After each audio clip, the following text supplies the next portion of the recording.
We advertise Coke because we're in Atlanta, home of Coke. We'll put it right there. Hi, this is RAF, R-A-F actually, Home Theater Forum, and I'm sitting with one of the top 10 instructors at CEDIA, just voted that, and his official bio involves it's Michael Heiss. He's a consultant, and he has over 35 years experience in guiding and developing and marketing of new technology products for many of the leading corporations in the country, and an overall good guy. Well, we try our best. Yeah. And a It's so good transplant. that I'm being rude and checking my email. Well, you can do that. Just All right, I don't want to talk to this guy. I don't want to talk to you. Anyway, Michael is one of the main highlights of CEDIA every year. He does a pre and a post game show. He is a good mensch. He knows what he's talking about. He says it like he is, and most importantly to me, he's a lurker on the Home Theater Forum. And I didn't bring the pigs. The pigs usually Oh, fly. the I left pigs the fly. pigs Yeah, in. that's okay. Well, they have ham out there. Okay.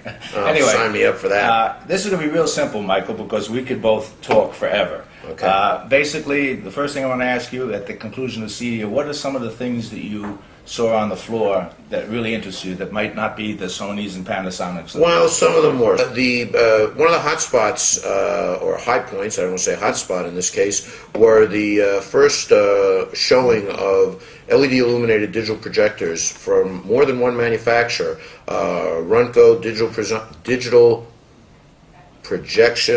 Projection Design, and Sim2. And although when you look at the spec sheets, and this is something where you have to really just, get out of what's on the spec sheet, the stated lumen might be lower, the contrast is incredible. Mm-hmm. And I don't know if you're down in the digital projection booth, and they had the LED projector on top and the standard projector on the bottom, and the difference in the contrast. I mean, finally, true blacks. It was really, really phenomenal. Along the same vein, a lot of the LED illuminated TV sets, and everybody kind of does it a different way. Some were better than others. There are a lot of sets out there with local dimming where instead of having the LEDs around the edge of the screen, there's a whole matrix of LEDs behind the screen, which enables the manufacturers to do local dimming, which means that you have lower energy consumption, but at the same time you also have higher contrast because you can dim the bulbs down, dim the LEDs down. You see, can't get away from that. That's right. Dim the LEDs down in the areas of the picture where there's no color information. So that was pretty impressive. But one of the things that I like about CEDIA is because it's not a show that's open to the public, and guys like you come in under the press guys, but you don't see the general public here.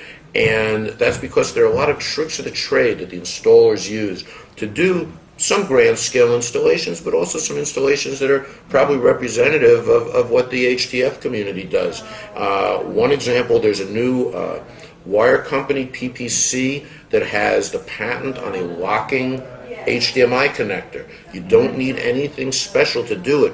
You insert it in the back of any device, and you slip the sleeve forward, and the two pins that are already there come out, and they get 35 pounds of retention. So they were go down to their booth, and they were literally holding up a DVD player by the cable. You can't do that with the normal cables. We That was kind of saw a interesting. little company, Excel, does the same thing. They had that. That was, I put on our website my top 5 things. Right. Not a rating, and I did them alphabetical, but the first thing that I said was this little $30 cable. Right. I says, I'm not talking about a $100,000 theater or something. Right. I says, but that's something I would use. Or some other sort of, interesting stuff. Moen, the faucet guys. Okay. What the heck are they doing here at CEDIA? Now, there actually is a guy, I didn't find him down in the B Hall, that is a company I've seen for many years in the UK with the greatest name in the consumer electronics business.